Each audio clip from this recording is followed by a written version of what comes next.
Warning! This video will spoil the entire plot of Sonic Forces. If, for some reason, you are invested in the plot of this game, I recommend you do not watch this video. That being said, if you are invested in the plot of Sonic Forces, what is wrong with you?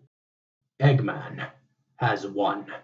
He has created a weapon so powerful that none can stand in its way. He has taken over the entire world. Sonic is dead. And all that is left is a ragtag group of resistance fighters. What an incredible setup. So what went wrong? Everything. Everything went wrong. Sonic Forces is one of the most vapid and uninspired pieces of media I have ever seen. Coming off of the excellence of Sonic Colors and Sonic Generations, and following the creative, albeit controversial, Sonic Lost World... Shut up, Boom. I'll talk about you some other time, you horrific abomination unto man. Sonic Forces aimed to return to the boost formula that was so successful in Colors and Generations. Furthermore, it aimed to mix this gameplay style with a deeper and more meaningful plot than the last few games without sacrificing the chipper writing. It was meant to be a deeper and darker Sonic game, and while that may be a triggering sentence for some, I do believe it is indeed possible to make a Sonic game that tells a deep story. Sonic Forces is not that game. It is far, oh so very far from it. Sonic Forces is a collection of great ideas executed with the finesse of a dying, drunk snail on a unicycle. At the conceptual level, the story sounds awesome. Fighting an unstoppable new villain in a world that Eggman has already conquered, as Sonic characters from all over the series' history come together to form the Resistance. The game makes the right decision in returning to the successful boost formula, and has a very interesting style and tone to it that I quite enjoy. To top it all off, the game was also packaged with the new and innovative idea of the Avatar character. A custom character creator in a Sonic game is honestly something I never thought would happen. So, you know what this sounds like? A good game! So what happened? Laziness. Laziness happened.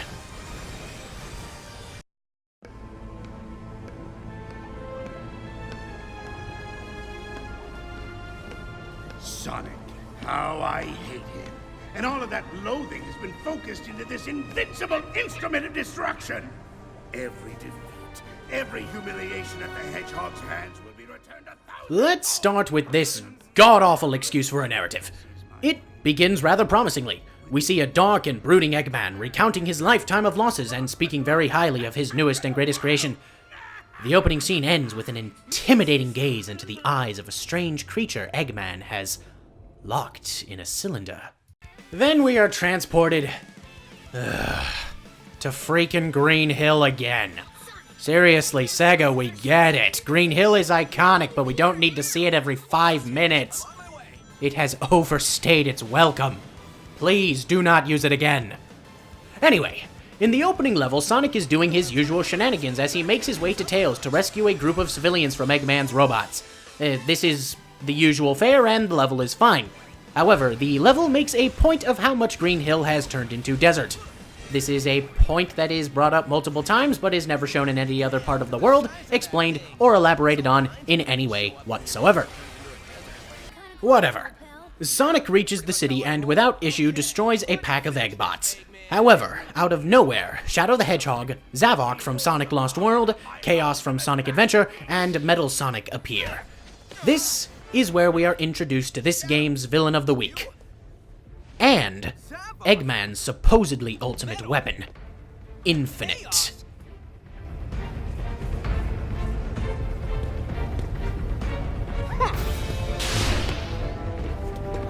Whoa, this guy is faster than Sonic! Infinite, very big air quotes, kills Sonic in seconds. Figure this out.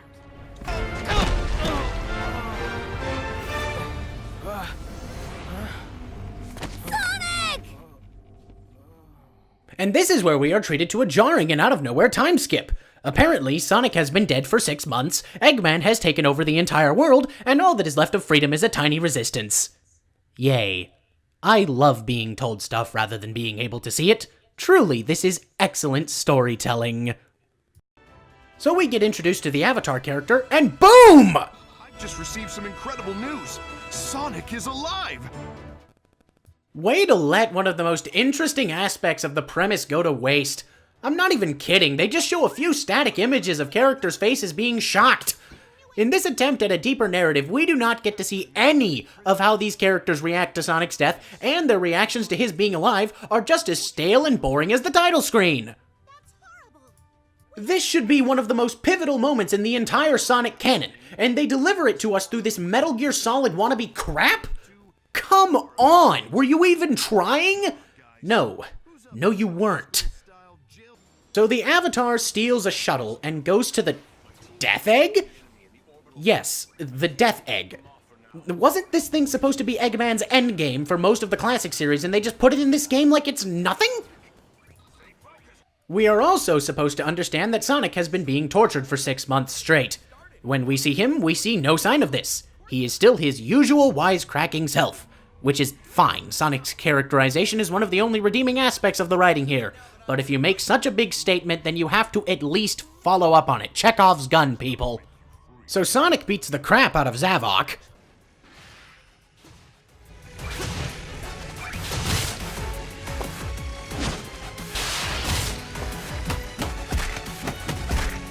No! How could I lose to the likes of you again? Sheesh. One of these animators must have really hated Zavok. And Zavok disappears into nothing. Sonic doesn't even acknowledge this. So Sonic goes and meets up with the Avatar, who did nothing for this entire segment, making his appearance in this portion of the story entirely pointless. We then cut to Tails, who we were told has completely lost it since Sonic went missing. When we see him, he is no worse for wear. Good writing, guys. He cowers in fear of Chaos Zero, despite having defeated Chaos 4 all the way back in Adventure. Then Classic Sonic appears out of nowhere! To have this explained, you have to play Sonic Mania to completion. Yes, this game is canonically linked to Sonic Mania. That honestly depresses me. You're that Sonic from another dimension, aren't you? Doubles of us? Places and enemies from our past? We're traveling through time and space! Right, that makes sense. The Sonic canon is already one of the most broken and incomprehensible chronologies in all of fiction history. And you had to go and do that to it? Maybe that's why you're here, to help save the world. Fine. Good to see you, Sonic. I guess I'll just give up hope on ever following the canon of Sonic. Ever. I mean, I can't even begin to tell you how much this completely screws up what little lore was left in the Sonic universe. And you know what the really sad part is? This is the only significant part of classic Sonic's role in this game. He does nothing of any significance to the whole plot. You take him out of the script and you wouldn't have lost anything. The maybe one or two consequential things he does could have just been handed to the Avatar. So maybe you could have just not included him and perhaps saved us the torture of destroying even more of the Sonic canon. But no, you just had to have something you could advertise on the back of the box, didn't you, Sega? You know what? You're not even worth ranting about. I'm just going to get back to the story, which is honestly just going to continue to make me even more angry, so I apologize to the people listening to the rest of this video. Sonic and the Avatar go blow up a factory. But hey, at least this is cool.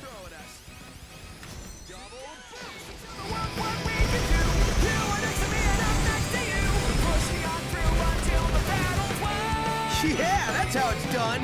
We've got unstoppable speed and timing. We just have to keep this up. Bingo, found a way in. You should be able to get into the...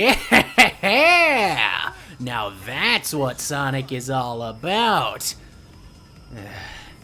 Too bad that's like one of the 2 times this game actually feels like a fully fledged Sonic game. So Sonic goes and meets Silver, who is fighting Infinite. Aside, why in the ever-living crap is Silver here?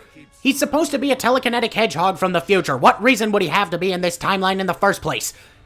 Don't worry, it isn't explained, so you'll just have to remain confused. So Sonic fights Infinite and acts like a jerk while doing it. On the bright side, we actually get a half-decent boss fight. Cool. Infinite wins without much effort, spares Sonic's life, and flies off. You know what we're missing here? Depth. Nothing interesting has happened. Any interesting points have been glossed over or tossed out the window for this bland and forgettable writing. There is not a single ounce of character development going on here. Nothing of significance is going down. Characters are where they shouldn't be. Things we are told aren't followed up on. Whatever. Maybe as time goes on, this will get more interesting. No. No, it won't. We get another Green Hill level.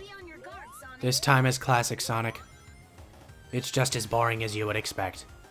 Tails and Classic overhear Infinite say something about how the Phantom Ruby can only be wielded by someone with a strong force of will. It was a defective model. It could only record the DNA of the one that triggered it. Only a being with my strength of will could ever activate. Classic fights Eggman. Wait, what is the Egg Dragoon doing here? You know what? I don't care. I just really don't care. So Eggman tells Tails and Classic that they will all be destroyed in 3 days. The Avatar goes and saves some civilians by running real fast. You notice how this bit of the plot has no relevance or significance? Yeah, that's a trend here. Avatar goes and meets up with Tails and Classic. He also picks up a little gemstone. It's been generations since I seen you. You okay? Ha, ha, ha. Good one. Aren't you clever? You know, that might have been a funny joke if the story surrounding it wasn't so bad. Sonic goes to fight Shadow, who turns out to be a fake. The real Shadow shows up and explains that Infinite's power source, the Phantom Ruby, can screw with people's perception of reality in ways so real it can hurt you. He can create an endless amount of doppelgangers, each equal in strength to the real thing. Which is funny, because we just watched the fake Shadow get killed in one kick to the face. Isn't Shadow supposed to be the ultimate life form? If this fake is just as powerful as the real thing, it should have taken an army, or literally Jesus, to bring him down. Knuckles gets everyone killed in Metropolis. The Resistance loses literally 80% of its forces, and nothing is done with this moment. Nothing at all. They just retreat and act like they didn't just lose 80% of their forces. It is just implied in a single offhanded line of dialogue that presumably thousands of people just died, and nothing is made of this. You cannot have depth if you don't flesh anything or anyone out. Do you see the problem here? Stuff is just happening. There is no impact to anything going on. You just get told what's going on through boring dialogue boxes, run through a level, and bam, that plot point is done. So Classic Sonic goes to the chemical plant and we find out from Eggman's supercomputer that the Phantom Ruby's power source is the Death Egg. Why Eggman keeps his supercomputer in the chemical plant is beyond me. Sonic and the Avatar fight Metal Sonic. That's it. This plot point does not progress anything, it just happens. The Avatar runs a distraction while Sonic goes to the chemical plant to lower the Death Egg's defenses. Why didn't Classic and Tails just do that when they were already there? Classic Sonic destroys the Death Egg by running through it real fast. Great freaking writing, people. We just destroy what was originally Eggman's endgame like nothing. And to bring this even further, was it really necessary to bring Classic Sonic into this whole plot just so he could do this one thing that you could have just given to the Avatar? So we go and attack Metropolis again, where we find out that Infinite is still just as powerful as ever. Infinite sends Sonic and the Avatar into Nothing Land, which they escape. Like it's nothing. Haha. We got this! Keep it up, partner! Nothing can contain the two of us at max power, not even null space! What's up, everyone? The Resistance attacks Eggman's base, and we find out that Eggman's plan is to use the Phantom Ruby to make a massive sun and burn the Resistance. Why Eggman would destroy the planet he spent years trying to conquer and finally managed to do so, I have no idea, and I'm pretty sure the brain-dead writers didn't either. Fortunately, though, this is where we get one of the only good moments in the entire story. The gemstone that the Avatar picked up earlier turns out to be a prototype of the Phantom Ruby. The Avatar has enough willpower and courage to use it. He risks his life, running straight into the sun in a level with an excellent soundtrack, and saves the world. This is a genuinely inspiring moment, and the kind of stuff that the whole game needed to be.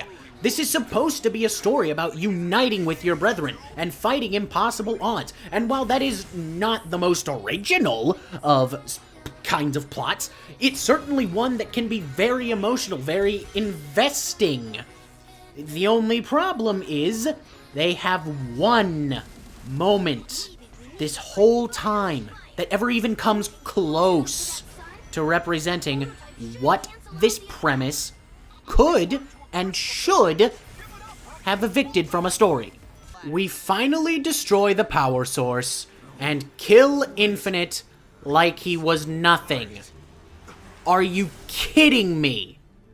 Infinite is supposed to be this big, invincible villain that killed Sonic in seconds and allowed Eggman to conquer the entire world, and he literally just disappears. That has to be the most anticlimactic ending to a villain I have ever seen. It is genuinely shocking how much they wasted Infinite's character. Infinite is one of the most interesting concepts for a Sonic villain that there has ever been. The amount of stuff they could have done with an entity with this kind of power in this universe is immense. So the fact that he gets reduced to a bunch of dumb one-liners and a few mediocre boss fights before just being written out of the story entirely just so we can have Eggman be the final boss is so disappointing. They could have done so much more with Infinite, but of course, they had to meet a release date, now didn't they? So Eggman reveals his real ace in the hole, his robot powered by the Phantom Ruby. We deal with it in a middling boss fight in which we get to play as classic Sonic, the Avatar, and modern Sonic, and we deal with it just like we would any other final Sonic boss, meaning that the Phantom Ruby, the big, bad, new weapon that was the ultimate culmination of all of Eggman's genius, is dealt with without even the appearance of Supersonic.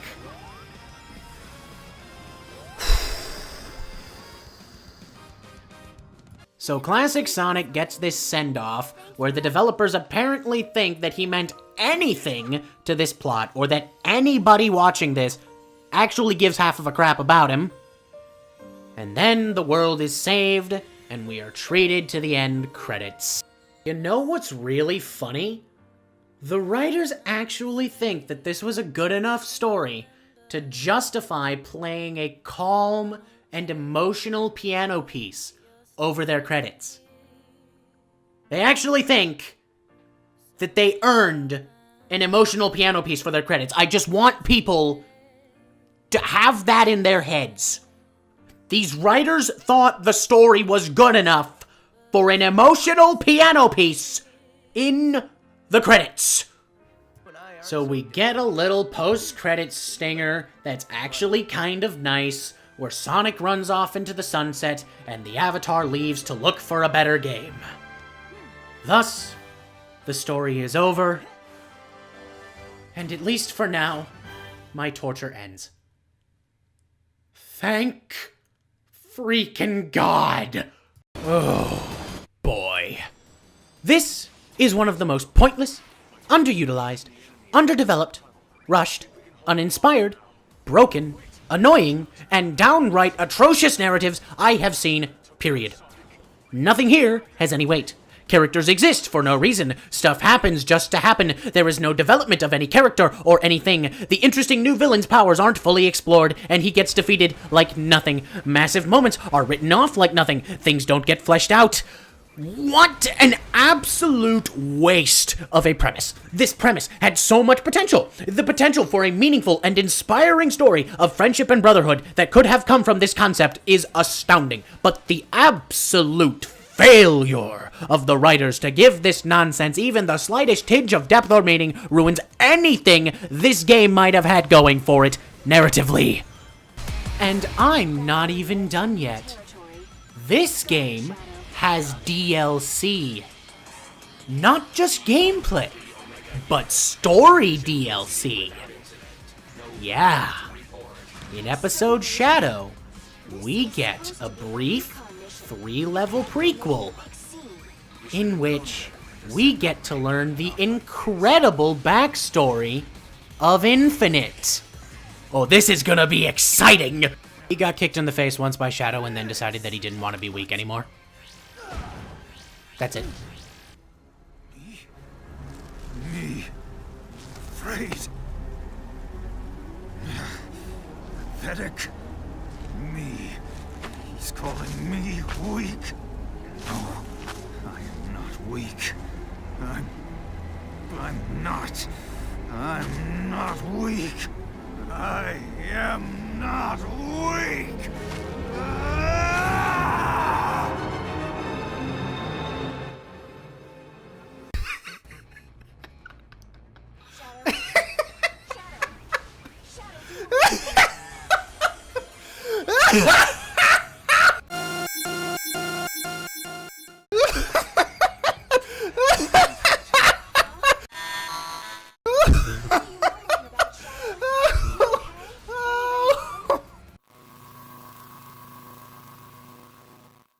Okay. I think I'm good. I'm fine. I'm fine. Really? That's Infinite's backstory. That's the best thing you can come up with. This isn't even frustrating anymore. At this point, I have gotten through all the frustration that I can possibly feel for this plot, and am now just find it hilarious that this is actually something that got past the cutting room floor of a major game development studio and got put into a somewhat big budget game, into one of the most beloved franchises of all time. This is a thing that actually exists. Oh my gosh, it is so beautiful in all the wrong ways. The actual worst part of this narrative is the peaks and glimmers of a good story that you can see in some of the scenes. There is some really good stuff here. Sonic's character is consistently well done, and he is as fun to watch as usual. This is the end, Sonic. Oh, hey, sounds like the party started. Want to let me go and join in? No? Of course not. You hate fun. Liam O'Brien's performance as Infinite is as good as you could do with a script so bland, and a lot of scenes with Infinite are genuinely awesome. There are little peaks at good character moments that show up for half a second, then just pass off. Amy holding out hope that Sonic is alive, Tails going insane at the death of Sonic, etc. But none of this gets looked into any further than a single line. This narrative is an embarrassment, a waste, and even more shameful based on what it could have been. There are so many questions that could have been answered, so many plot points that could have been elaborated on. This could have been the best story a Sonic game has ever had, but Sega just had to be lazy. Here's a few suggestions for how this could have been better. Get rid of Classic Sonic entirely, and replace him with Silver or Shadow. Explain what Silver is doing here, or remove him entirely. Something along the lines of Eggman's victory has destroyed the timeline and ruined Silver's future again, so he travels back in time to help the Resistance and set things straight once more. That could have easily justified Silver's presence, and then I would have been happy to see him back. When Sonic and the Avatar get sent into null space, make that an entire level. Have a Silver/Shadow level while they're in there to build suspense. Show us the process of Eggman taking over the world in a montage cutscene. Have more bosses like Chaos or the other returning villains. Have Infinite interact with more levels to show the full extent of his power. Show each major character reacting to the death of Sonic. Leave Sonic, quote-unquote, dead for at least 5 or 6 levels. During this time, you could introduce us to the Avatar and Shadow/Silver. Have the final boss be Infinite at his fullest power. Have the player fight Infinite as Super Sonic and have Sonic fail even at that.